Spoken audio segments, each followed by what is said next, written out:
Es el Museo de la Democracia porque nació en democracia y porque se marcó desde el primer momento el objetivo de abrir sus puertas al arte contemporáneo de las últimas décadas.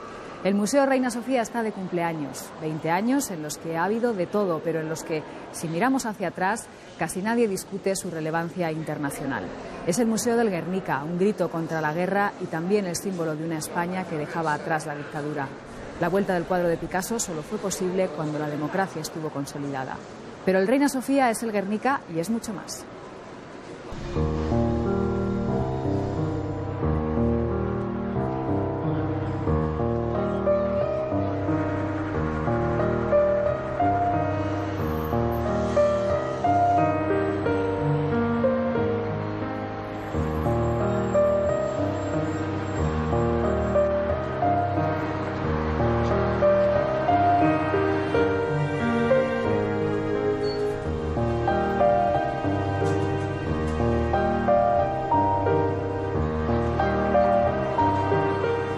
Sofía se instaló en el edificio Sabatini, que durante 2 siglos acogió al Hospital Provincial de Madrid. En las habitaciones y los pasillos amplios, un poco fantasmales y en sombra de lo que fue centro de dolor y sanación, se levantó la que había de ser Pinacoteca Española del Arte Contemporáneo. 20 años después de su creación, se celebra la historia breve del gran buque artístico de la democracia, que casi nunca navegó por aguas tranquilas. El museo tiene una relevancia muy notable, es un gran museo de arte contemporáneo, que además, en este caso concreto, aunque sea un tópico decirlo, pues la cercanía a esas otras 2 colecciones de arte antiguo, en general el Prado y la colección Thyssen, que forman un triángulo que está muy cerquita, pues compone ese especie de triángulo de oro de que en Madrid haya 3 grandes museos al lado. Ha sido fundamental, era necesario. Había un museo de arte contemporáneo que estaba en la ciudad universitaria que pues era bueno, se reflejaba todo lo que era muy local, pero el impulso que dio la apertura de este museo pues fue muy importante y yo creo que sigue siendo importante y muy necesario. La creación de una pinacoteca de arte contemporáneo tiene precedentes ya en 1898, con la puesta en marcha del Museo de Arte Moderno. Otro hito significativo se registra en 1951, con la creación del Museo Español de Arte Contemporáneo, que se instaló en los bajos de la Biblioteca Nacional y posteriormente en la ciudad universitaria.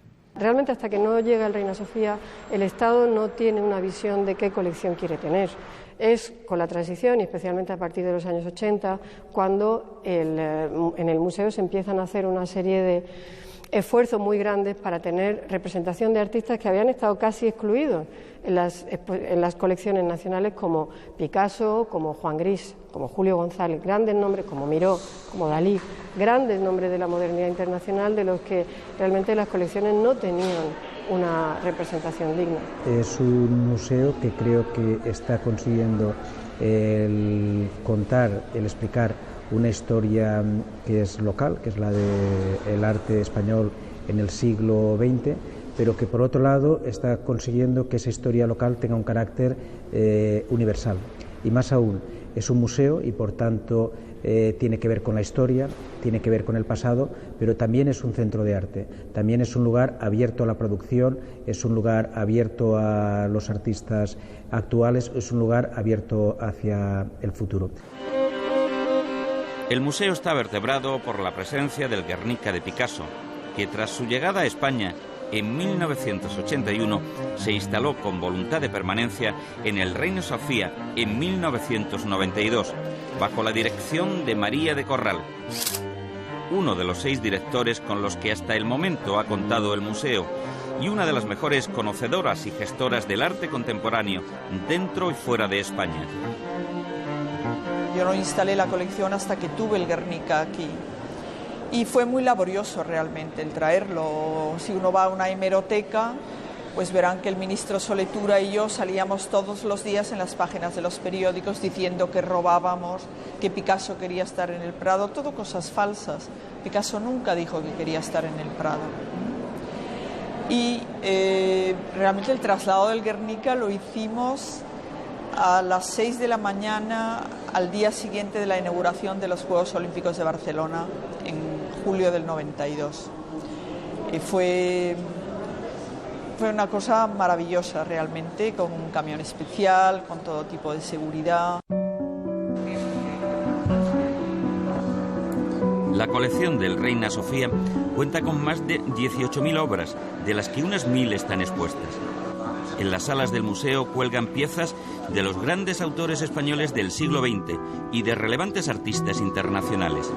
La remodelación desarrollada por el nuevo director se ha hecho con criterios diversos y no exclusivamente por autores y fechas, de modo que las pinturas y esculturas se agrupan junto a audiovisuales, carteles o fotografías. Picasso es la figura más relevante, puente entre el clasicismo y la ruptura.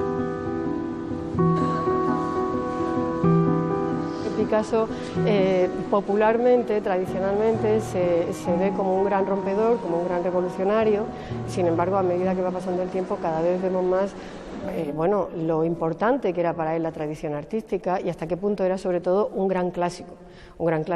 Lo que ocurre es que, a pesar de todo eso, Picasso sigue siendo pues quizá uno de los grandes artistas junto con Goya de la era contemporánea. Es de los que mejor plasman esa visión del artista como alguien que está siempre experimentando. El 23 de noviembre se inaugurará oficialmente la cuarta planta del edificio Sabatini, en la que estarán expuestas las obras de los artistas de los años 40, 50 y 60, que ya colgaban de las paredes del museo, pero en mucha menor cantidad y en un espacio menos lucido. El Museo Centro de Arte Reina Sofía ha tenido en sus 20 años de historia 6 directores. La polémica ha rodeado, por diversas causas, a casi todos ellos. El director actual, Manuel Borja Villel, tiene un ambicioso programa de renovación y afianzamiento de la pinacoteca. Lo que es más importante es cómo se elige al director, y quién es el director, no que ese director realmente tenga su programa, porque lo debe de tener. Es obligatorio que un director llegue a un museo con un programa. Y ahí ha habido un cambio enorme. Y el último director, Manolo Borja, ha sido elegido en un concurso público, por un tribunal público y con un contrato, y presentando un proyecto que le han aprobado. El 26 de septiembre de 2005 se inauguró la ampliación del museo, firmada por el arquitecto francés Jean Nouvel. El edificio adherido al de Sabatini ha sido y sigue siendo motivo repetido de controversia. Nouvel, al final, ¿qué hizo? Pues hizo este edificio que parece de formica, con esta cosa roja. Es un edificio que prometió una plaza. Él vendía esta idea de la plaza como una plaza para la comunidad, para la convivencia. Es un sitio que cuando entras te sientes abrumado. Luego escaleras. Los ascensores son ascensores que entran 5 personas. Cuando vas en los ascensores que hay aquí, se acuerda uno de los otros de cristal que son más divertidos y son más... ves la ciudad cuando subes. Te metes aquí en los ascensores y parece que vas a tu casa o que vas a la consulta de un dentista. Y claro, el museo, yo tengo que decirlo, es peor que el Ikea. Lo definiría como una mezcla del pastiche posmoderno y del cutrerío de toda la vida. Es la cutrez de toda la vida, es decir, es hacer algo que según nace ya está viejo. El Reina Sofía conjuga su función primordial de museo con el espacio dedicado a Centro de Arte, en el que en estas 2 décadas se han desarrollado cientos de exposiciones temporales.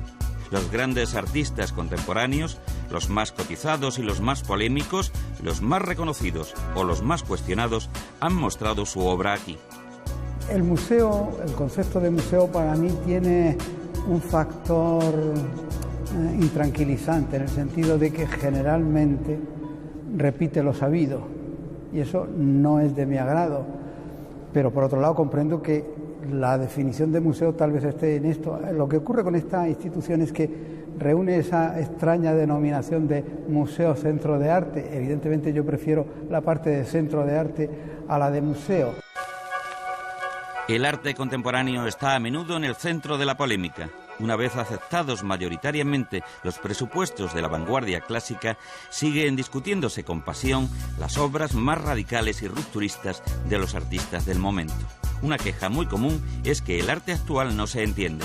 Resulta que dicen que entienden el Prado, y esto sí que es extraño, creen que entienden algo en el Prado y en realidad no entienden nada allí.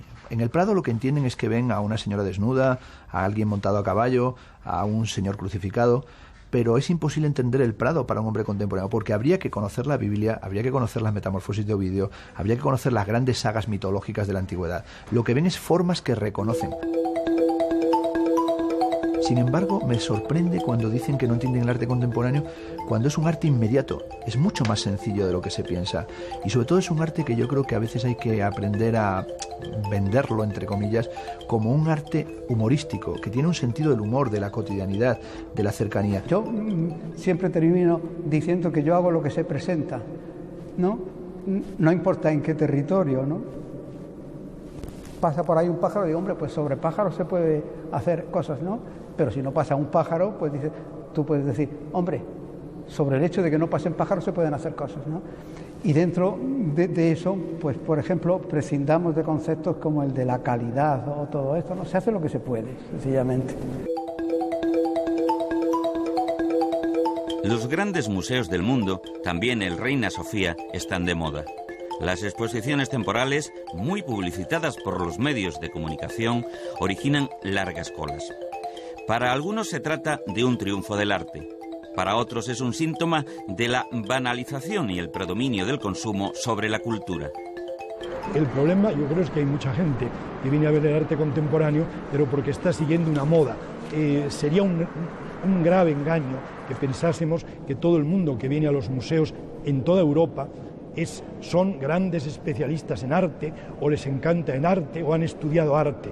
Por desgracia, delante de las bibliotecas no hay colas. Quiero decir, la gente no lee. Y si no lee, puede mirar el arte, pero no lo va a entender, porque realmente para entender bien el arte hace falta leer cosas sobre arte. La crisis es hoy una evidencia amenazante a la que no escapa ninguna institución, tampoco el Museo Centro de Arte Reina Sofía. En tiempos de tribulaciones económicas, el mejor recurso es la imaginación. Lo que hace falta son donaciones al museo. La ley del mecenazgo sí que es importante, porque no cabe duda que el Estado no puede acudir a todos los museos y a todo, pero si tuviesen una buena ley de mecenazgo, pues sí que habría gente que podría dar, y eso se vería el gusto del español dando, porque además de que diese cosas que al museo le interesase, serían cosas que también al que da le interesan, que eso conforma mucho el gusto del país. La crisis implica menos recursos, no solo para la cultura, sino en general. Pero por otro lado, no deberíamos de olvidarnos que el gran museo del siglo XX, que es el MoMA, el Museo de Arte Moderno de Nueva York, fue fundado justamente en 1929. Esto es muy significativo. Las crisis también son oportunidades para generar nuevas ideas, para generar nuevos discursos. Abandona el espectador el Museo Reina Sofía y le queda la imagen de un reloj mórbido al que se le han volado las horas. Por allí asoma un caballo loco de furia y espanto. Suena la música de una guitarra cubista y una niña de ojos grises contempla una mancha negra sobre un lienzo blanco. Apenas una pincelada caprichosa en la tarde pragmática y dulzona.